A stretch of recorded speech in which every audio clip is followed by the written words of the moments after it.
Kalau ada persoalan sama ada tulis ataupun angkat tangan, kalau mampu sejawab. Okey.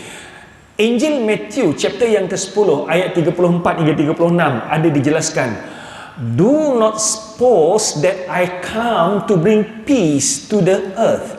I did not come to bring peace but a sword.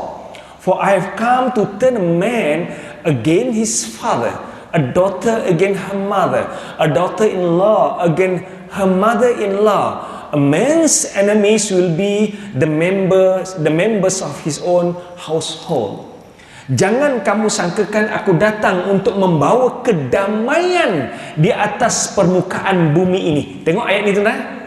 Ini kalau tuan-tuan buka dalam Matthew, ia merupakan kenyataan Jesus sendiri ikut dakwaan orang Kristian. Bahawa Jesus menegaskan, jangan kamu sangkakan aku datang untuk membawa kedamaian di muka bumi ini. So ini jelas bercanggah dengan dakwaan mereka yang menyatakan bahawa Jesus datang untuk membawa kedamaian. Bahkan ayat ini secara terang, do not suppose that I have come to bring peace to the earth. Jangan kamu sangkakan aku datang untuk membawa kedamaian ke muka bumi ini. I did not come to bring peace. Aku datang bukan untuk membawa kedamaian, but a sword, tetapi peperangan. Aku datang untuk menyalakan peperangan, iaitu pedang. For I have come to turn a man against his father. Aku datang, kedatangan aku akan menyebabkan pergaduhan, peperangan di antara seorang lelaki dengan bapanya. A daughter against her mother, seorang anak wanita akan memerangi ibunya. A daughter-in-law against her mother-in-law, seorang wanita menantu perempuan akan memerangi ibu mertuanya. A man's enemies will be the member of his own household. Musuh seseorang itu akan berada dalam kalangan keluarga mereka sendiri. Dalam ayat ini secara terang dan jelas Jesus menyatakan bahawa kedatangan dia adalah untuk menyalakan api peperangan, bukan untuk membawa kedamaian. So di manakah kebenaran dakwaan kamu wahai orang Kristian?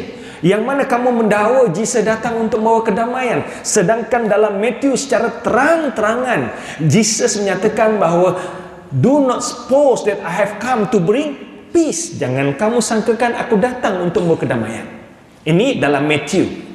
Dalam Luke chapter yang ke-12, chapter yang ke-12 ayat yang ke-51, mungkin saya tak baca semuanya tuan, saya baca sebahagian sebab nak jimatkan masa.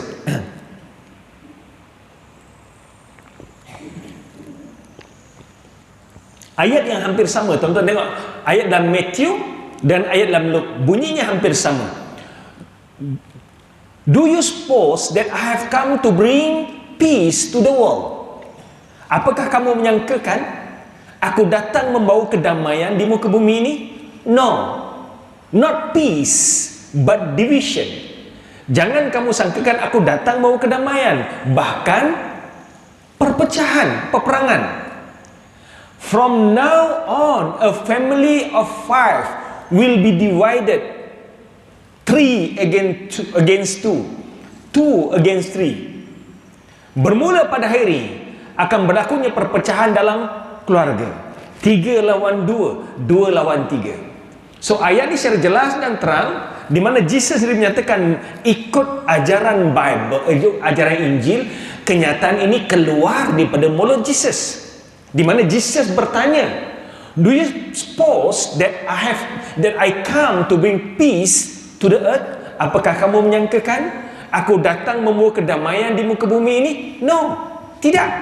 Not peace, bukan kedamaian, but division, tetapi perpecahan. So secara terang dan jelas kedua-dua ayat ini sama ada dalam Matthew ataupun Mark, Jesus secara terang-terangan menyatakan bahawa kedatangan dia bukan membawa kedamaian. Jadi bagaimana orang Kristian mendakwa bahawa Jesus datang membawa kedamaian di muka bumi ini? Dalam Luke ni New Testament bukan Old Testament, OT sebenarnya New Testament. Luke dalam New Testament. Luke, kalau ingat lagi, Matthew, Mark, Luke. Luke adalah Injil yang ketiga, chapter yang ke-12 ayat yang ke-9. I come to set the earth on fire, and how I wish it were already kindled. Terjemahannya, aku datang untuk melemparkan api ke bumi, dan betapa aku harapkan api itu telah menyala, yakni mengobarkan peperangan. Cuba perhatikan kat sini, how I wish it were already kindled. Alangkah betapakah aku berharap bahawa peperangan itu telah pun berlaku. Ini berarti bahawa Jesus datang membawa peperangan, dan ayat sebelumnya menyatakan bahawa I come to set the earth on fire. Aku datang untuk menyebabkan peperangan di atas muka bumi ini. So ketiga-tiga ayat ni tuan-tuan, sama ada dalam Matthew dan dua dalam Luke, secara jelas, terang dan nyata bahawa Jesus menyatakan kedatangannya bukan untuk membawa kedamaian, bahkan peperangan. Dan dari sudut sejarah pula, kalau kita lihat peperangan salib, baru-baru ni, minggu lepas ada orang Kristian tanya saya, dia tanya saya, brother, do you know the crusade? Kamu tahu tak apa itu perang salib? Bagaimana perang salib ini berlaku? Bukankah perang salib disebabkan oleh orang Islam yang memerangi orang Kristian? Macam mana jawab? Macam mana jawab? Perang salib bukankah orang Islam yang memerangi orang Kristian? Macam mana jawab? Saya jawab macam ni, brother, you know how the crusade started? Bagaimana perang salib bermula? Perang salib bermula bukan zaman Tariq bin Ziyad. Perang salib bermula bukan zaman Sayyidina Abu Bakar, zaman Sayyidina Umar. Perang salib bukan zaman Muhammad al-Fatih, bukan zaman Salahuddin al-Ayyubi. Perang salib bermula zaman Nabi Muhammad sendiri. Peperangan Tabuk adalah permulaan peperangan salib, di mana apabila umat Islam mula berkembang, tambah lagi apabila umat Islam berjaya menaklui kota Mekah, orang Kristian yang berada di utara di Syam, kerajaan Byzantine bimbang dengan kemarahan umat Islam. Lalu mereka menyediakan bala tentera berjumlah 100,000 orang untuk memerangi umat Islam. Inilah sebenarnya permulaan peperangan salib, dan peperangan yang pertama berlaku di antara umat Islam dengan orang Kristian, peperangan Tabuk. Siapakah punya angkara yang menyebabkan berlakunya peperangan Tabuk ini? Ialah kerajaan Romawi ataupun kerajaan Byzantine yang beragama Kristian. Ini berarti bahawa peperangan salib disebabkan oleh orang Kristian, bukan umat Islam.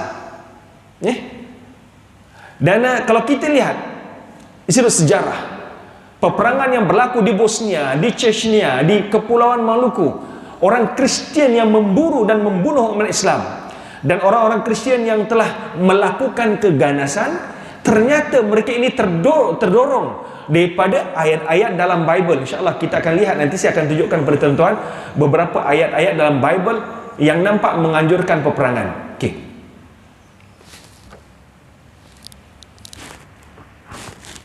Kenapa tidak ada? Tak nampak ya? Okey. Saya teruskan, dekat komputer saya masih on, tapi dekat slide dekat itu tak keluar. Kita lihat, okey dah balik. Anjuran peperangan dalam Old Testament. Tadi anjuran peperangan dalam New Testament. So Old Testament ada 3 buku besar: Taurat, Kutubin dan Nabiin. Taurat, Kutubin dan Nabiin. Taurat ada 5 buku. Taurat ada 5 buku. Yang pertama Genesis, Kejadian. Yang kedua Exodus, Keluaran. Yang ketiga Leviticus. Yang keempat Numbers. Yang kelima Deuteronomy. Inilah yang kita sebut Taurat 5 buku. Buku yang pertama ada 5 buku, iaitu Taurat. Kemudian Nabiin dan Kutubin yang kita panggil Psalm ataupun Mazmur ataupun Zabur ada dalam Nabiin. Dan Nabi Indam Kutubum ini banyak kitab-kitab yang lain, cuma ada percanggahan di kalangan para kelompok orang Kristian, di antara Ortodoks, Katolik dan Protestan, jumlah buku mereka berbeza. Baik, tuan-tuan sekalian, ayat-ayat dalam Old Testament yang menganjurkan peperangan, tuan-tuan boleh tengok dalam Joshua. Dalam Joshua chapter yang ke-6 ayat 21, saya bacakan yang bahasa Melayu lah untuk jimatkan masa. Mereka menumpas dengan mata pedang segala sesuatu yang ada di dalam kota itu, baik lelaki maupun perempuan, baik muda maupun tua. Mereka juga membunuh lembu, biri-biri dan keldai. Cuba tuan-tuan perhatikan kat sini. Berbeza dengan peraturan ataupun adab peperangan, etika peperangan dalam Islam. Islam melarang membunuh wanita, melarang membunuh kanak-kanak, melarang membunuh orang tua, melarang membunuh binatang ternakan, melarang membunuh orang-orang yang tidak terlibat dalam peperangan. Dalam Joshua ayat yang ke-6 chapter yang 21 dijelaskan, mereka bunuh semua yang bernyawa, sama ada lelaki maupun wanita, baik muda maupun tua. Mereka juga membunuh lembu-lembu, biri-biri dan keldai. Berarti kalau kita lihat, peperangan yang mereka lakukan ini tidak ada etika, semua mereka binasakan. Okey. Dalam Deuteronomi chapter yang ke-20 ayat yang ke-16 hingga 18, saya bacakan terjemahan dia. Tetapi dari kota-kota bangsa itu yang diberikan Tuhan Allahmu. Saya sebut Allah ni sebab saya petik kata ni direct pada kitab mereka, ya. Kitab Alkitab, mereka menggunakan perkataan Allah yang pernah jadi isu kat Malaysia. So kalau tuan-tuan buka Bible terjemahan dalam bahasa Melayu Alkitab, mereka menggunakan Allah. Sebab tu saya maintain kata ni. Tetapi dari kota-kota bangsa-bangsa itu yang diberikan Tuhan Allahmu kepadamu menjadi milik pusakamu, janganlah engkau biarkan hidup apapun yang bernafas, melainkan engkau tumpaskan semua sekali, yakni orang Hitis, orang Amori, orang Kan'an, orang Feris, orang Hewi, orang Yebus, seperti yang diperintahkan kepadamu oleh Tuhan Allahmu, supaya mereka jangan mengajar kamu berbuat sesuatu dengan segala kekejian yang dilakukan mereka bagi Allah mereka, hingga kamu berbuat dosa pada Tuhan Allahmu. Cuba perhatikan daripada ayat yang ke-16 hingga ayat 17. Perintah untuk membunuh semua yang bernafas, segala bangsa yang ada disebutkan, Hitis, Amoris, Kan'an, Feris, Hewi, bunuh semua yang bernafas. Tuan-tuan sekalian, sebab itulah kalau kita lihat peperangan yang berlaku di Iraq, di Bosnia, di Ambon, bagaimana mereka membinasakan umat Islam. Bukan hanya orang dewasa yang mereka bunuh, bukan hanya manusia yang mereka bunuh, bahkan binatang-binatang pun mereka bunuh. Dalam 1 Samuel chapter yang ke-15 ayat yang ke-3, jadi pergilah sekarang, kalahkanlah orang-orang Amalek, tumpaskanlah segala yang ada padanya, dan janganlah ada belas kasihan kepadanya.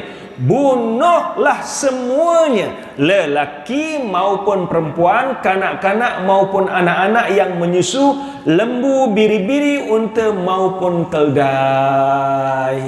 Bunuh semuanya. Kanak-kanak yang masih menyusu, orang tua, orang muda, binatang-binatang, diperintahkan untuk membunuh semuanya.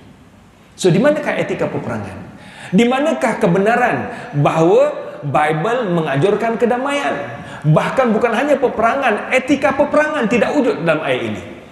Dan kalau kita lihat dalam lipatan sejarah, lebih kurang 200,000 umat Islam yang dibunuh di Bosnia. Tahun 80-an berapa ramai orang pada Bosnia dibawa ke Malaysia. UAE ramai menerima pelajar-pelajar Bosnia. Demikian juga kalau kita perhatikan apa yang berlaku di Kosovo. Berapa ramai, puluhan ribu umat Islam di Kosovo dibunuh. Puluhan ribu umat Islam di Chechnya dibunuh. Yang dekat dengan kita di Ambon, Ambon, Indonesia. Minta maaf, mungkin ada orang yang dengar di luar, orang bukan Islam, tapi biarlah mereka tahu. Kebanyakan orang Kristian apabila mereka minoriti, memang mereka tidak menunjukkan keganasan. Tetapi apabila mereka majoriti, maka berlakulah keganasan. Ingat tuan-tuan,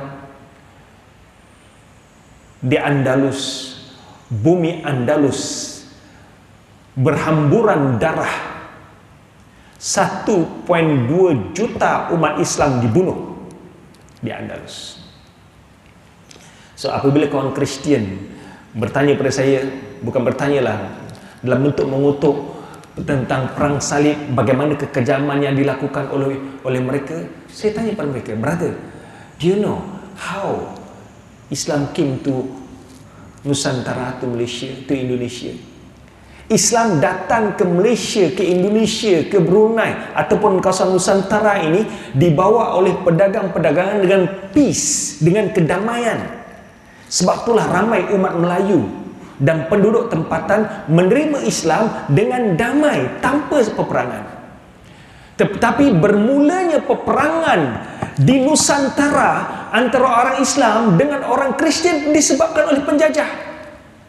Sama ada penjajah Portugis, Belanda, Inggris datang ke Nusantara membawa agama Kristian dengan peperangan.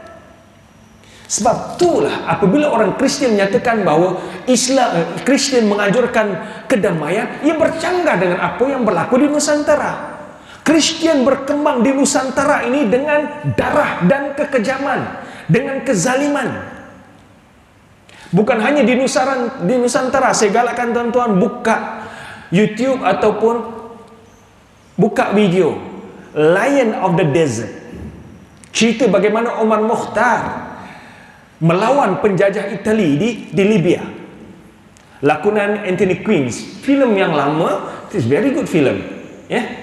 Omar Mokhtar. Omar Mokhtar, tajuk dia Lion of the Desert. Bagaimana penjajah Itali, Perancis yang menjajah banyak negara di Afrika, bukan hanya membawa agama mereka, bahkan mengawal segala harta negara tersebut dibawa balik ke negara mereka. Sebab itulah tuan-tuan sekalian,